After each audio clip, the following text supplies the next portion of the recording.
Olá, alunos do oitavo ano.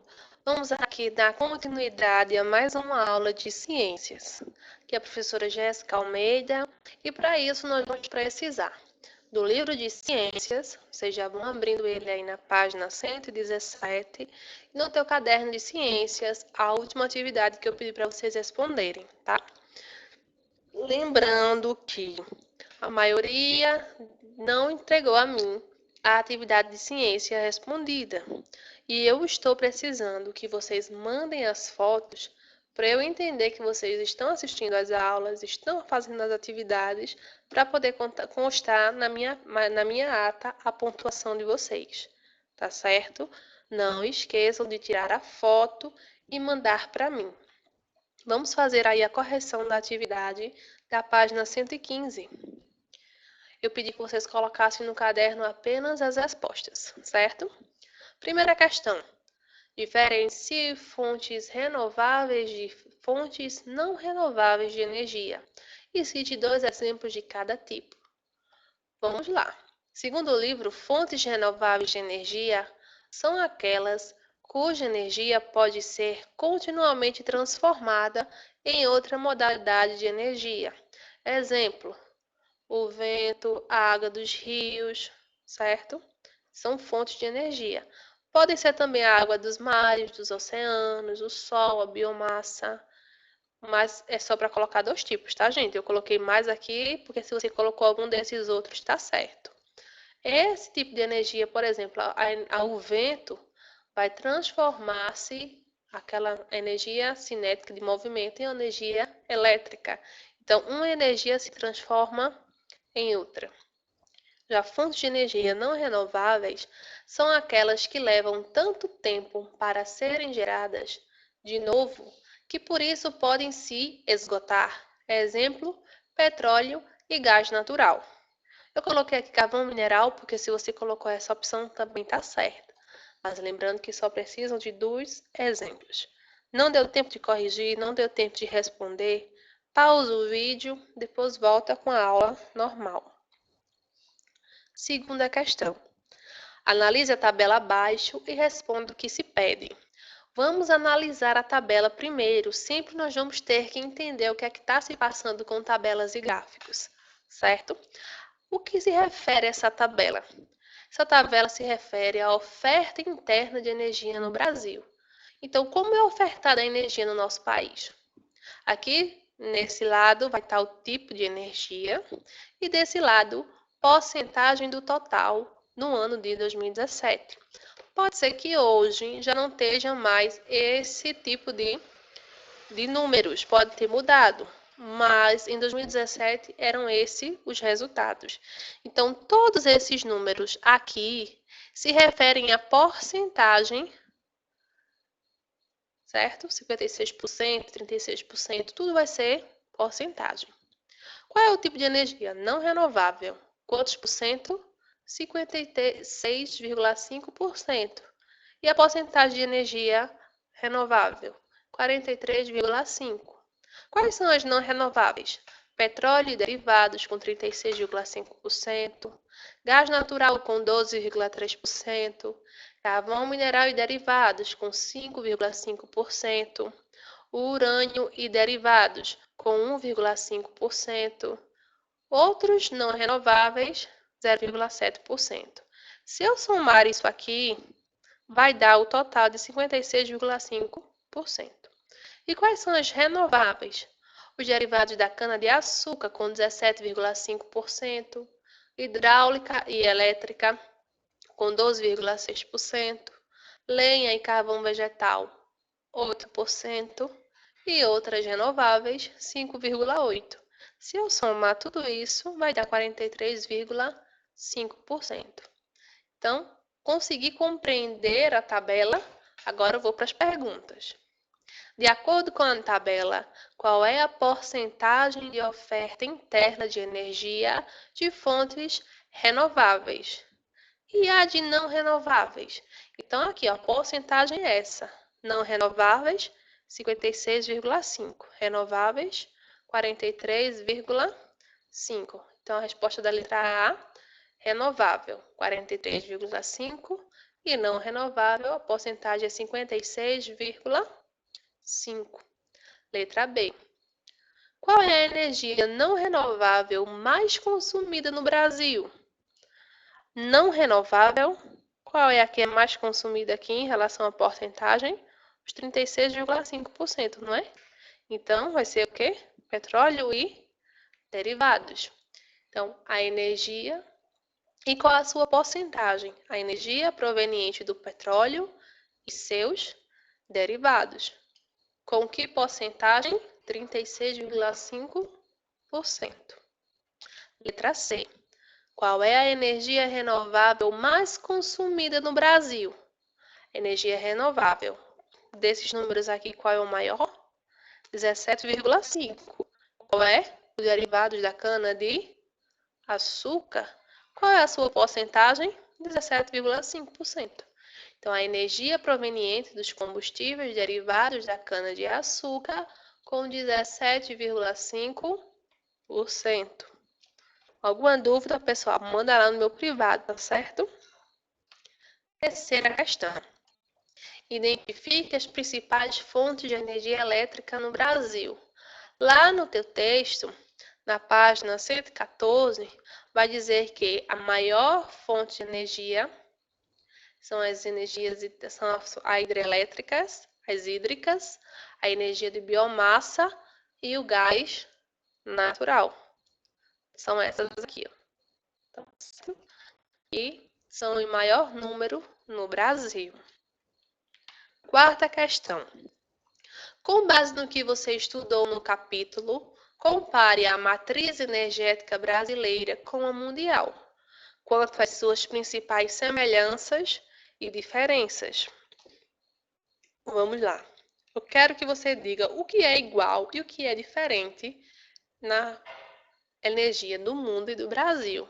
Lá na página 114, no primeiro parágrafo, vai ser tudo isso para você, certo? No Brasil, as fontes de renováveis de energia utilizadas para a produção de energia elétrica são maioria, com 83,4%, enquanto no restante do mundo são minoria, com 24%. De onde eu tirei essa porcentagem? Lá da página 114. E a maior fonte de energia elétrica no Brasil são as usinas hidrelétricas, enquanto no restante do mundo é o carvão, certo? Então, isso aqui você pode utilizar até com as palavras de vocês, contanto que você compare, que a energia elétrica renovável e não renovável no Brasil e no mundo, a porcentagem, qual é a energia utilizada mais no Brasil e no restante do mundo. Você pode usar esse mesmo conceito e usar as suas palavras, certo? Quinta questão. Examine o gráfico a seguir, que traz uma projeção global da geração de energia elétrica para os próximos anos. Eita, agora deu o bill, não foi? Todo mundo tem medo de gráfico. Tabela ainda é mais fácil da gente entender, professora, mas gráfico dá o bill e a gente não entende. Vamos entender agoríssima. Vejam só. O que constitui um gráfico? Duas linhas que se cruzam, que a gente chama de plano cartesiano em matemática, vão ter informações desse lado e vão ter informações desse lado aqui também, certo? O que a gente vai entender? Nesse lado aqui, a gente vai ter a geração de energia.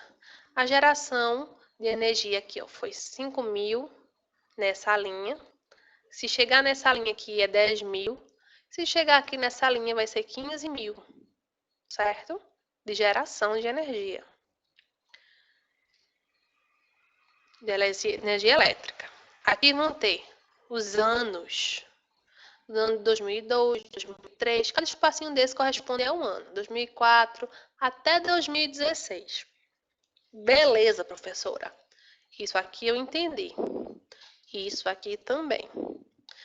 Isso aqui é a cor que você vai ser representado. O carvão mineral vai estar nessa cor meio cinza.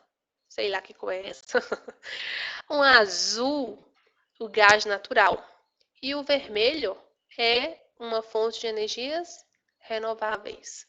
Então, isso aqui no mundo, veja, é global. No mundo, A geração de energia elétrica é de 5 mil, 10 mil, 15 mil e nesses anos aqui. Então, vamos entender como é que está se comportando a linha do carvão mineral nesse gráfico. Veja só, aqui no ano de 2002, o carvão mineral estava próximo de 5 mil, a sua geração de energia. A geração de energia elétrica por carvão mineral estava perto de 5 mil. No ano de 2003 ele aumentou um pouquinho, 2004, 2005, aumentou mais um pouquinho em 2006, 2007, aumentou um pouco em 2008, em 2009 ele caiu um pouquinho de nada, veja que ele desce um pouco.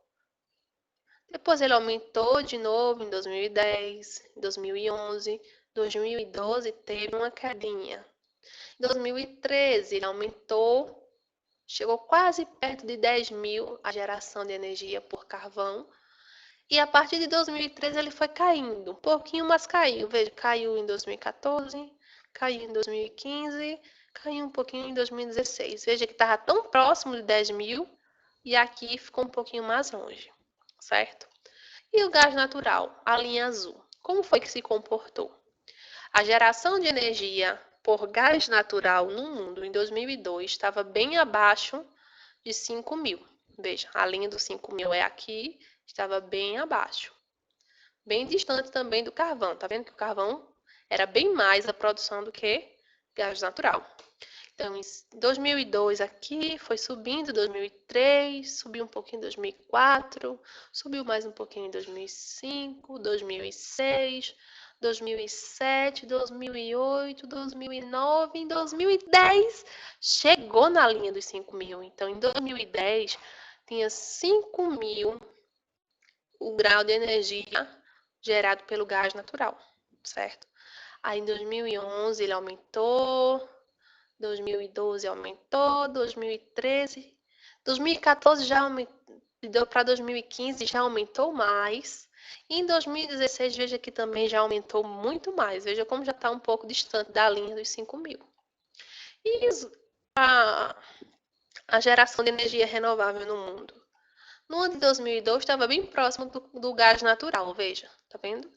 Foi aumentando, aumentando, crescendo, crescendo. Essa linha só foi aumentando. Quando chegou aqui no ano de 2012, chegou aos 5 mil. Tá vendo? Bem em cima da linha. E ela foi aumentando, chegou a ultrapassar ó, o gás natural. Aqui em 2015 também aumentou, em 2016 aumentou e está sendo mais utilizada do que o próprio gás natural. Mas vejam que o carvão ainda está bem lá em cima, mais perto de 10 mil, do que o gás natural e os produtos renováveis. Mas veja que o ano que começou a cair o carvão foi o ano que também começou a aumentar a geração de energia pelo gás natural e pelas energias renováveis. Então, podemos dizer até que um está ligado ao outro. Quando eu comecei a entender esse gráfico, eu vou responder as questões. Letra A. Interprete o gráfico expondo qual a tendência para a geração global de eletricidade para cada tipo de combustível. Pode ser até uma resposta sua pessoal, com suas palavras. O que é que esse gráfico está dizendo?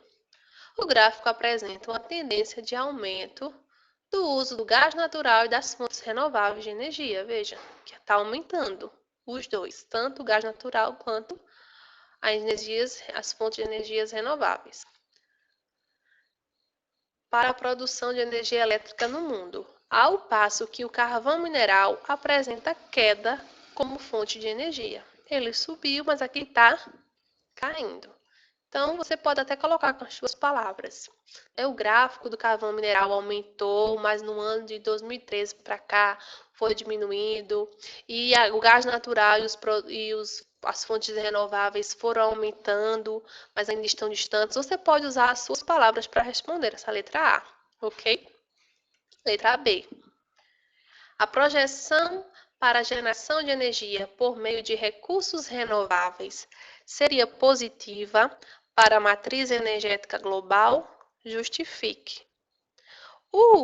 Esse aumento da energia de recursos renováveis, essa linha vermelha, é positivo para a energia no mundo, a energia global?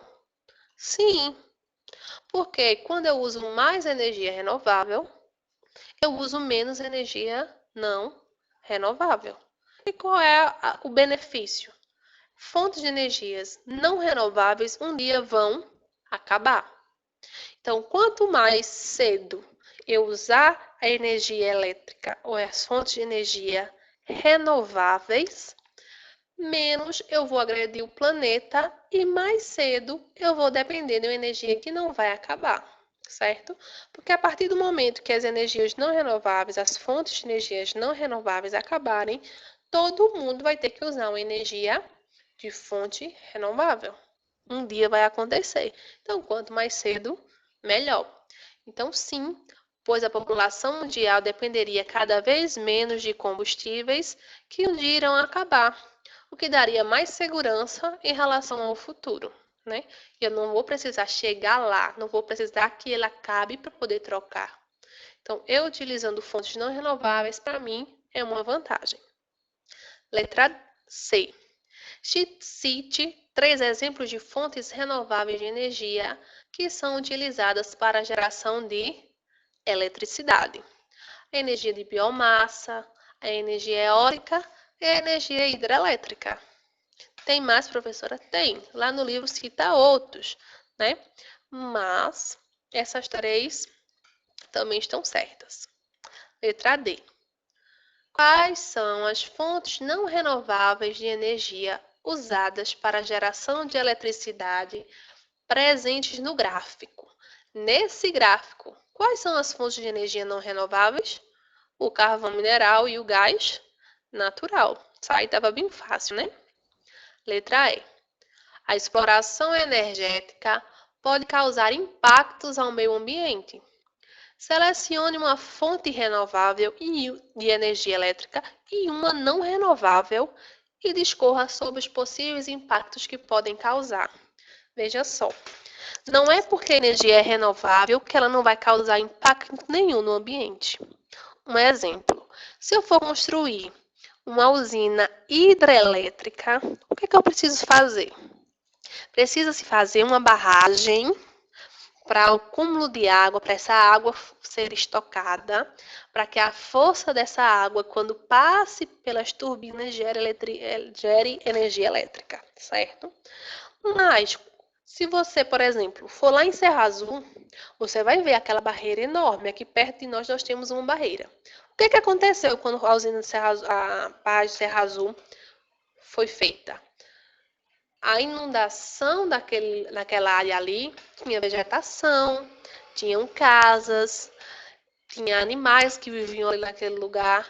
Então, no momento que a barragem fica cheia para a produção de energia, eu causo um impacto grande no meio ambiente, porque eu vou matar espécies de vegetais, vou matar espécies de animais, às vezes eu vou ter que tirar pessoas das suas próprias casas, eu vou ter que derrubar alguma coisa, alguma construção. Então, esse impacto ambiental, ele acontece, certo? Outro exemplo que eu vou usar também, uma fonte não renovável que é o carvão.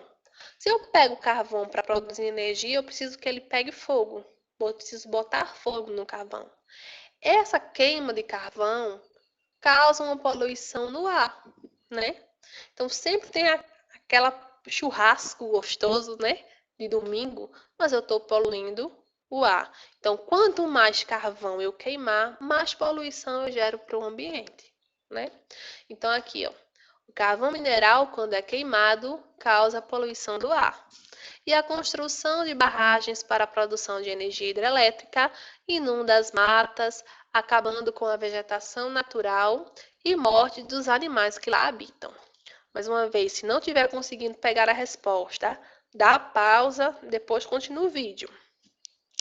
Vamos lá agora para a página 117, capítulo 13, como a energia elétrica é gerada. Aqui nós vamos ter no teu livro essa imagem, que é da usina termoelétrica em operação no Brasil, né? Na cidade de Tubarão, em Santa Catarina. No ano de 2015 foi que foi tirada essa foto. Acompanhe a leitura aí comigo, abaixo da imagem. Há diversas modalidades de energia que podem ser transformadas em energia elétrica para ser utilizada em indústrias, residências e comércio. Mas onde a energia elétrica pode ser gerada? É só na usina hidrelétrica? Não, né? A geração de energia elétrica causa algum dano ambiental? A gente acabou de ver que sim. Mesmo quando proveniente de fontes renováveis, será que toda fonte renovável de energia não causa dano? A energia elétrica pode ser armazenada? Eu posso armazenar energia elétrica? O que podemos fazer para economizar energia elétrica? Essas questões poderão ser respondidas ao longo do estudo desse capítulo. Página 118. As usinas de geração elétrica por fontes renováveis. Nós vamos ver separadas as fontes renováveis e as fontes não renováveis, ok? Acompanhe a leitura aí comigo. Primeiro parágrafo. A energia elétrica é uma das formas de energia mais utilizadas pela humanidade. Está relacionada com serviços de iluminação, de aquecimento, de resfriamento, com o funcionamento de máquinas, de dispositivos eletrônicos, de computadores e de uma série de equipamentos. A energia elétrica pode ser gerada de diferentes maneiras. A seguir, vamos ver alguns tipos de usinas de geração de eletricidade. Aqui eu coloquei umas imagens para você comparar o gasto de energia de cada aparelho. Vejam só, um DVD. Se eu ligar um DVD 2 horas por dia, assistir um filme ou alguma coisa, ouvir uma música, um CD, 24 quilowatts que eu vou gastar. Uma máquina de lavar roupas, durante um dia, ela vai gastar 10 a 59 quilowatts, certo? 5 horas por dia de lâmpada, eu gasto 2,25 quilowatts para cada lâmpada. Em 5 horas passando ferro, eu gasto 25 quilowatts. Em 4 horas de uso de computador, eu gasto 30 quilowatts. Em 4 horas por dia de televisão, eu gasto 12 quilowatts. Em 8 horas por dia, um ventilador gasta 17 quilowatts. Em 24 horas, uma geladeira, um dia inteiro, gasta 56 quilowatts. 32 minutos de um banho quente, no chuveiro elétrico, gasta 64 quilowatts. E 8 horas por dia de um ar-condicionado ligado, gasta 193,76 quilowatts. Então, veja, se eu usar o dia inteiro esses aparelhos, um DVD vai consumir muito menos energia do que uma máquina. Uma lâmpada acesa, nós acendemos muito mais do que 5 horas durante o dia, vai consumir mais energia do que a gente usa uma máquina de lavar. O ferro consome mais energia do que uma lâmpada. O computador, nós usamos, veja que ele gasta bem mais energia do que o próprio ferro. Uma televisão, essas novas de LCD, né, gastam mais energia do que um computador, porque nós usamos mais a televisão às vezes do que o computador. Um ventilador que fica ligado a noite inteira, às vezes passa o dia inteiro ligado por conta do calor, gasta muito mais energia do que uma televisão. A geladeira, o dia inteiro ligada, gasta mais energia do que um ventilador. Um chuveiro elétrico, veja só que meia horinha já gasta muito mais do que uma geladeira ligada 24 horas. E o ar-condicionado ainda gasta muito mais energia do que um chuveiro. Mas a gente às vezes não consegue imaginar a nossa vida sem alguns desses aparelhos, não é mesmo? Já imaginou tua vida sem geladeira, sem ventilador, sem lâmpada? É complicado, não é? Por isso que nós precisamos entender como se gera um consumo de materiais e como acontece o gasto de energia. Usinas hidrelétricas é uma fonte renovável. Acompanhe a leitura aí comigo. No Brasil, a principal forma de geração de energia elétrica é a das usinas hidrelétricas.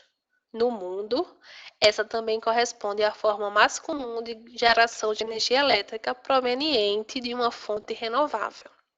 As usinas hidrelétricas são geralmente construídas em rios que apresentam grandes volumes de água. Mesmo nas épocas do ano com menos chuvas e desníveis, as barragens construídas para represar a água e provocar grandes quedas de água são feitas aproveitando os desníveis naturais desses rios sempre que possível. Então, quando foi construído, por exemplo, a barragem de Cerro Azul, tem outra barragem indo para Bonito. Se você já teve a oportunidade de pegar a estrada daqui para Palmares, de Palmares para Bonito, tem uma imensidão de água. Imagina aquilo ali tudinho represado, porque aproveita os desníveis, as montanhas, os morros, aqueles espaços entre as montanhas para armazenar água. Nossas barragens aqui não produzem energia, certo? Mas o esquema de armazenamento de água é o mesmo. Continuando aí a leitura. O grande volume de água representado pelas barragens armazena energia potencial. Quando ela é liberada, a energia potencial é armazenada, é convertida em energia cinética, que é a energia dos corpos em movimento. O movimento das águas faz girar as turbinas, certo? Que, por sua vez, acionam geradores de energia e os geradores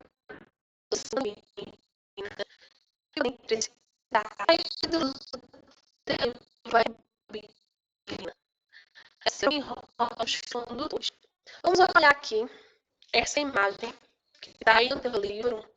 Vamos entender o que é cada uma dessas forças, cada uma dessas precisa dessas etapas para a produção de energia. Vamos lá. Aqui, a central exerce uma força, ela tem uma energia que a gente chama de energia potencial. Certo? A função desse reservatório é acumular água que vai ser liberada de forma regular e menos intensa, certo? Então, essa água tem uma força tremenda, exerce uma força sobre esse paredão, a gente chama essa energia de energia potencial, certo? Ela tem potência para gerar energia.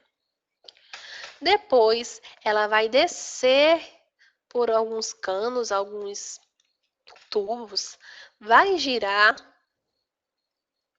essa turbina, certo? Que gira, quando a água passa por aqui, ela gira. Quando o objeto faz movimento, essa energia produzida pelo movimento a gente chama de energia cinética. Então, o ventilador está em movimento. A energia produzida por essa hélice é cinética. Aqueles moinhos de vento, né, que a gente chama de energia eólica. Naquela hélice da energia eólica está em movimento, energia cinética. A energia do movimento é energia cinética. Depois que essa energia é passada aqui e vai embora, né? Essas hélices vão girar esse gerador. Transforma aqui dentro a energia mecânica em energia elétrica, certo? Aqui a energia vai ser transformada em energia elétrica e vai ser conduzida pelos fios até as bobinas, ok? Impactos ambientais e sociais. Acompanhe a leitura aí comigo. As usinas hidrelétricas são conhecidas como fontes de energia limpa, uma vez que o processo de produção de eletricidade não emite gases poluentes na atmosfera. Entretanto, esse tipo de usina também gera efeitos negativos sobre o meio ambiente.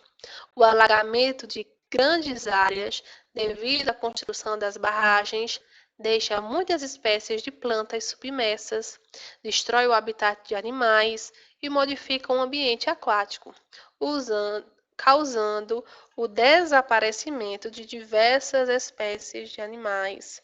Com o tempo, as plantas submersas desculpa, apodrecem e, em seu processo de degradação, liberam gás metano, um composto que compromete a reprodução de espécies e é um potente gás de efeito estufa.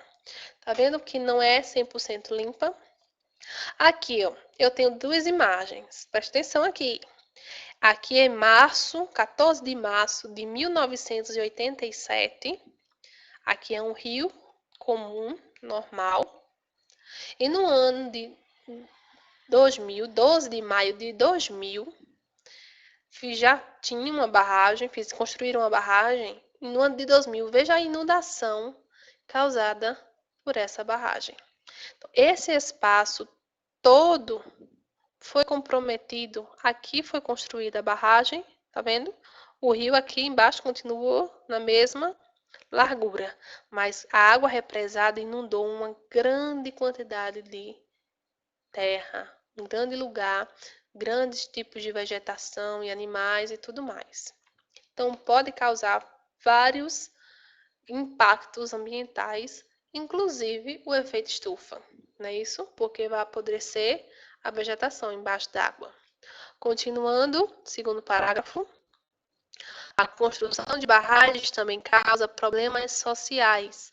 Frequentemente, a inundação de áreas para a preservação da água obriga famílias e comunidades ribeirinhas a deixar sua casa, seu trabalho, muitas vezes sem receber a assistência adequada para se estabelecer em outro local. Minha gente, aqui em Serra Azul mesmo, quando fizeram a barragem, muitas pessoas tiveram que sair das suas casas. Muitas pessoas que plantavam para para sustento da sua própria casa, tiveram que sair do lugar que já estavam acostumados a viver. Alguns demoraram muito para receber indenização, né? Dinheiro que pagam por isso. Alguns não receberam, então foi um tumulto muito grande, foi um impacto social muito grande na vida dessas pessoas. Não está tão longe de nós, né? Continuando, terceiro parágrafo. Para manter o volume do reservatório de água de uma hidrelétrica, constantemente, as comportas podem ser abertas ou fechadas, dependendo do volume das chuvas. Isso significa que o trecho do rio que fica após a barragem, esse trecho aqui, ó, embaixo, não tem sempre o mesmo volume. Essa medida é prejudicial para várias espécies aquáticas e pode comprometer sua sobrevivência. O grande volume de água representado em uma hidrelétrica pode provocar alterações climáticas locais, uma vez que há aumento na quantidade de água evaporada, que no ciclo da água se transformará em nuvens, com o aumento da evaporação, contribui para em nuvens com a formação de gotículas até a precipitação na forma de chuvas. Na região, o aumento na evaporação contribui para modificações regionais no padrão de chuvas, de umidade do ar e de temperatura. Em algumas localidades, essa modificação pode prejudicar o cultivo de plantações, gerando impactos sociais para as famílias que dependem da agricultura, bem como impactos econômicos para o Brasil. Uma família que planta, que precisa que aquele terreno não seja encharcado, que tem que regar com pouca intensidade um determinado tipo de plantação. Se aquele lugar que eles estão vivendo vai passar a ter uma barragem próximo, a quantidade de chuvas vai aumentar né? Porque eu tenho tanta água ali que vai evaporar mais água. A gente sabe que quando a água evapora, vai para o céu, vira nuvem. A nuvem, quando esfria um pouco, vira água e essa água cai em forma de chuva, certo? Então, se chover demais, prejudica aquela plantação, prejudica aquela família que vive daquele tipo de plantação. O último parágrafo aí na página 13, a produção de eletricidade pelas usinas hidrelétricas pode ser afetada quando há escassez de água, principalmente durante as épocas do ano em que chove menos. Com a diminuição da quantidade de chuvas, os níveis do reservatório podem ficar muito baixos e comprometer a força das quedas de água, necessárias para a geração de energia, ou seja, a menor energia potencial devido à menor quantidade de água armazenada, implicando a redução de quantidade de energia elétrica gerada. Nesse período, outras formas de geração de energia podem ser acionadas, como a usina termoelétrica, que nós vamos ver mais para frente. Usinas eólicas. Acompanhe a leitura aí comigo. Assim como o movimento das águas pode ser usado para gerar energia em uma usina hidrelétrica, o movimento dos ventos também pode ser usado para gerar energia elétrica. Esse processo ocorre nas chamadas usinas eólicas. Como a formação de ventos está relacionada com o aquecimento das massas de ar provocados pelo Sol, as usinas eólicas são também fontes renováveis e limpas, pois não emitem gases poluentes de energia elétrica. O Brasil está entre os 5 principais países do mundo na geração de eletricidade por meio de usinas eólicas. Atualmente, há cerca de 400 usinas eólicas em operação no Brasil. Os estados do Rio Grande do Norte, do Ceará e da Bahia estão entre os maiores geradores de eletricidade por usinas eólicas. Se você vai ali por Bezerros, para Gravatá, você consegue ver esse tipo de energia. Você vê essas enormes, né, hélices lá girando. A gente até pensa que são pequenas, mas são enormes. Elas giram com o vento, gerando esse tipo de energia. Continuando aí, cada catavento, que é isso aqui, ou turbina eólica, apresenta cerca de 3 hélices gigantes. As maiores hélices podem chegar a 88 metros, o equivalente a um prédio de 30 andares. É enorme, eu já vi um caminhão carregando uma hélice dessa.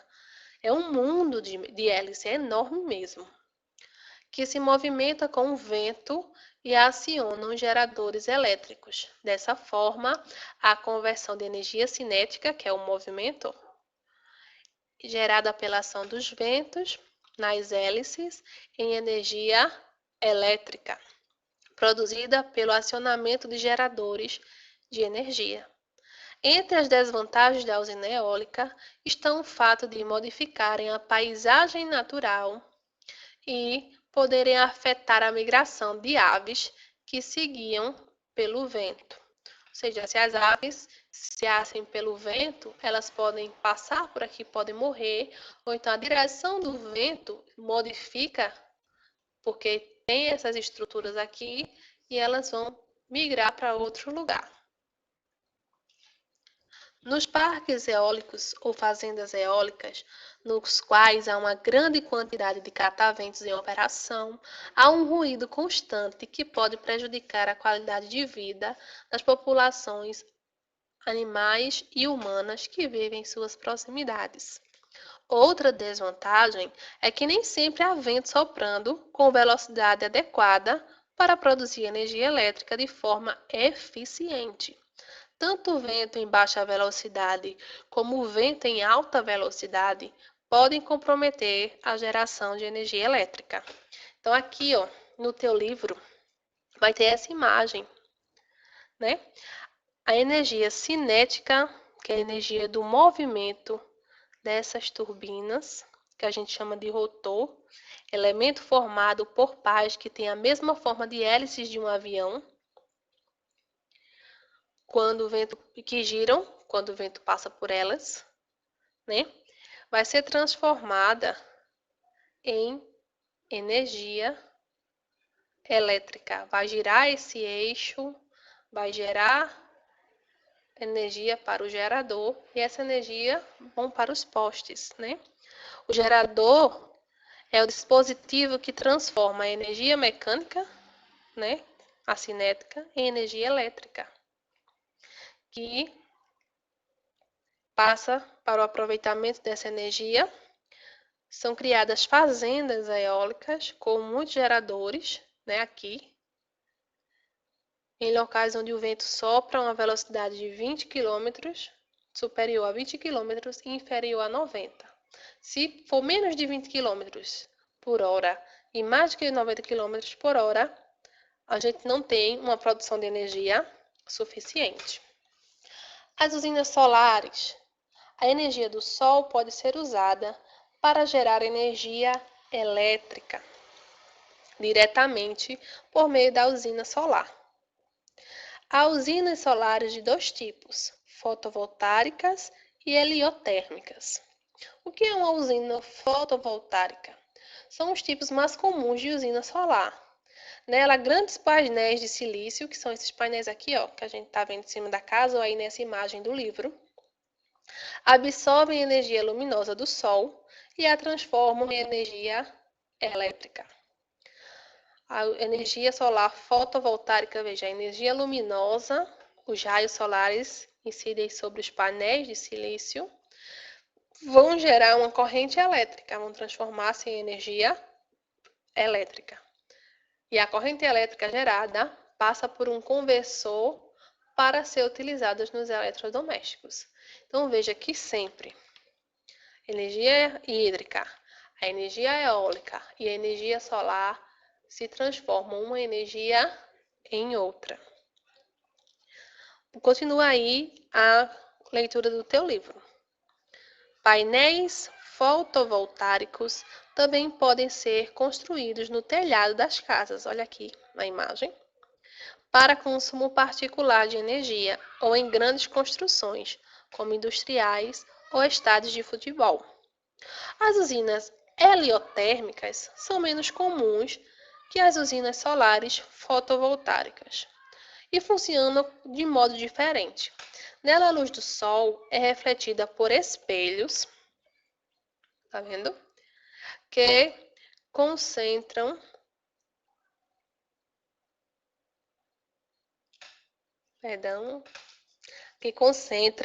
a energia térmica do sol, formando um ponto muito luminoso de alta energia concentrada. Ou seja, eu vou colocar vários espelhos que vai colocar a luz do sol para um ponto só, tá vendo? Todos esses espelhos, já pegou um espelhinho ou um vidro de relógio e brincou de estar colocando a luz assim na parede, né? Aquele tipo de luz vai ser colocado num ponto só e aqui vai gerar a energia. Essa energia térmica concentrada é responsável por aquecer um líquido chamado fluido térmico. Aqui dentro vai ter um líquido, o fluido térmico, capaz de aquecer a água que passa pelo sistema transformado em vapor. O vapor tem energia cinética, que movimenta as turbinas. Essas acionam bobinas ligadas a geradores para a produção de energia elétrica. Além de ser usado para produção de energia elétrica, o calor gerado em usinas solares heliotérmicas pode ser aproveitado em processos industriais que necessitam de altas temperaturas. Então vejam só, na página 122 tem uma usina heliotérmica enorme, né? O que é que acontece? Os espelhos vão colocar a luz, né? Concentram os raios solares sobre uma serpentina. Ela vai esquentar a água, né? Como um ferro. Se você pegar um ferro quente e colocar esse ferro sempre quente na água, ele esquenta a água. A água aquecida transforma-se em vapor. Esse vapor vai sair desse recipiente e vai girar essas turbinas. Toda vez que passa, parece a usina hidrelétrica, só que em vez da água movimentar, vai ser o vapor. A turbina é movida pela energia cinética, que é a energia de movimento do vapor. Depois, vai movimentar o gerador. A turbina vai estar ligada a um gerador que transforma energia mecânica, cinética, né, em energia elétrica.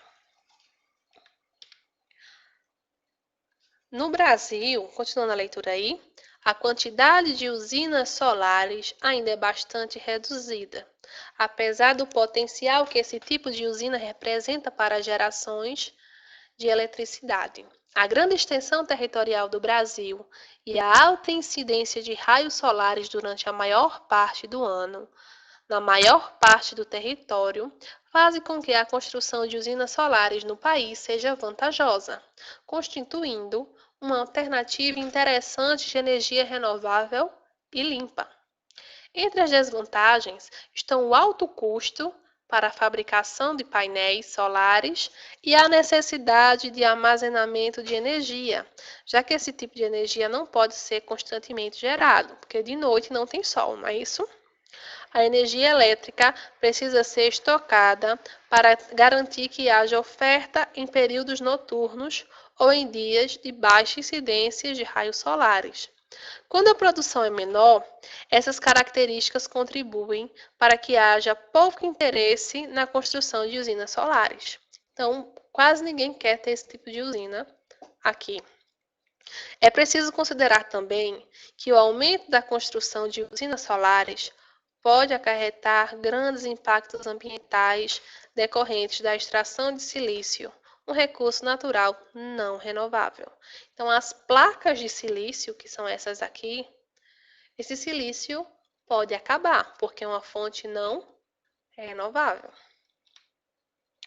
Continuando agora, atividade. Lembrando que você precisa mandar para mim as fotos da sua atividade respondida. Agora é a sua vez de pôr em prática o que nós aprendemos e revisamos. Responda as questões do livro da página 128. Só o primeiro e o segundo quesito em seu caderno, ok? No seu caderno, coloque apenas as respostas e envie a foto delas para o meu número no privado para serem arquivados os seus pontos. Não esqueçam, as respostas precisam ser enviadas para mim. Bons estudos, boa semana, um beijo para vocês. Estou com muita saudade. Deus abençoe.